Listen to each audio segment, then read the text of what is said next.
संक्षिप्त शिव पुराण की शतरुद्र संहिता के 42वें अध्याय के अनुसार सर्वव्यापी भगवान शंकर के 12 अन्य ज्योतिर्लिंग स्वरूपी अवतारों का वर्णन।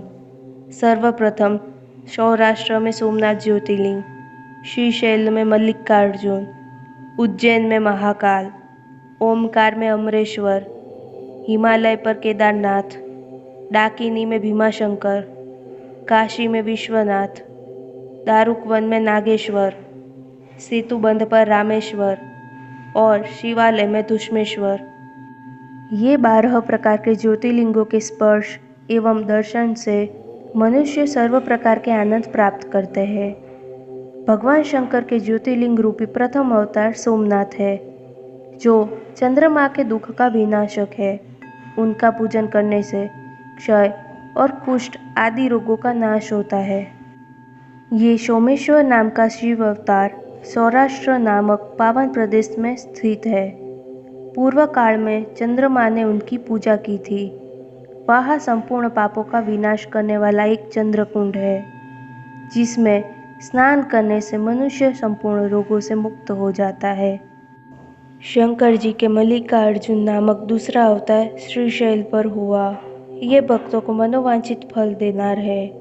भगवान शिव परम प्रसन्नता पूर्वक स्वयं के निवासभूत कैलाशगिरी से लिंग रूपी श्रीशैल पर आते हैं और पुत्र प्राप्ति के लिए उनकी स्तुति होती है। शंकर जी का महाकाल नामक तीसरा अवतार उज्जैन नगरी में हुआ। एक बार रत्नमाल निवासी दूषण नामक असुर, जो वैदिक धर्म का विनाशक, उज्जैन नगरी जा पहुंचा। वहां पे वेद नामक ब्राह्मण पुत्र ने शिवजी का ध्यान किया। ध्यान करते ही शिवजी वहां जा पहुंचे और हुंकार द्वारा असुर को भस्म कर दिया। तत्पश्चात अपने भक्तों की सर्वदा रक्षा करने वाले शिव देवताओं की प्रार्थना से महाकाल नामक ज्योतिर्लिंग स्वरूप से वहां प्रतिष्ठित हो गए। परमात्म बल से संपन्न परमेश्वर शंभु मन चाह फल प्रदान करने वाले ओमकार नाम से चौथा अवतार धारण किया। परमात्मा शिव का 5वां अवतार केदारेश है, जो केदार में ज्योतिर्लिंग स्वरूप में स्थित है। महाप्रभु का 6ठा अवतार भीमाशंकर है और उन्होंने भीमासुर का विनाश किया था, क्योंकि कामरूप देश के अधिपति राजा सुदक्षिण शिवजी के भक्त थे और भीमासुर उनकी प्रजा को दुख देता था। तभी शंकर जी अपने भक्तों को दुख देने वाले असुर का वध कर उनकी रक्षा की। तत्पश्चात राजा सुदक्षिण की प्रार्थना पर स्वयं भगवान शंकर डाकिनी में भीमाशंकर नामक ज्योतिर्लिंग स्वरूप से स्थित हो गए, जो समस्त ब्रह्मांड स्वरूप तथा भोग मोक्ष प्रदाता है। वे विघ्नेश्वर नामक 7वां अवतार काशी में हुआ। मुक्तिदाता सिद्ध स्वरूप स्वयं भगवान शंकर अपनी काशी में ज्योतिर्लिंग स्वरूप में स्थित है। विष्णु आदि देवता और भैरव उनकी नित्य पूजा करते हैं। ज्योतिर्लिंग स्वरूप में शिवजी का 8वां अवतार त्रयंबक है। ये ज्योतिर्लिंग गौतम ऋषि की प्रार्थना से गौतमी नदी के तट पर प्रकट हुआ। शिवजी के अनुग्रह द्वारा शंकर प्रिया परम पावनी गंगा गौतम मुनि के स्नेह भरा वहाँ गौतमी नाम से प्रवाहित हुई। 9वां अवतार वैद्यनाथ नाम से प्रसिद्ध है। ये अवतार में बहुत सी विचित्र लीलाएं करने वाले भगवान शंकर रावण के लिए आविर्भूत हुए थे।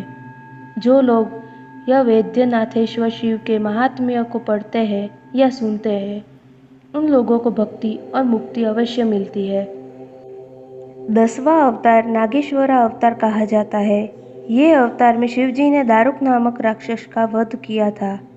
तत्पश्चात परात्पर शंभु लोगों पर उपकार करने हेतु से अंबिका सहित ज्योतिर्लिंग स्वरूप में स्थित हुए। भगवान शंकर का 11वां अवतार रामेश्वरा अवतार है। ये ज्योतिर्लिंग की स्थापना श्री राम जी ने की थी। भक्त वत्सल भगवान शंकर ने परम प्रसन्न होकर श्री राम को प्रेम पूर्वक विजय का वरदान दिया था। श्री राम की अत्यंत प्रार्थना से सेतुबंध पर लिंग स्वरूप शिवजी स्थित हुए थे। धुष्मेश्वरा अवतार भगवान शंकर का 12वां अवतार है। ये अवतार में भगवान शंकर देवशैल के पास एक सरोवर में प्रकट हुए, जहाँ धुष्मा नामक प्रिय शिव भक्त के पुत्र सुदेह को जीवित करने के लिए धुष्मा ने प्रार्थना की थी। धुष्मा की भक्ति से संतुष्ट होकर भक्त वत्सल भगवान शंकर वहाँ प्रकट हुए और धुष्मा के पुत्र को जीवित किया। और ज्योतिर्लिंग स्वरूप में तड़ाक सरोवर में स्थित हो गए। ये भगवान शंकर के द्वादश यानी 12 ज्योतिर्लिंग अवतारों का वर्णन है। धन्यवाद।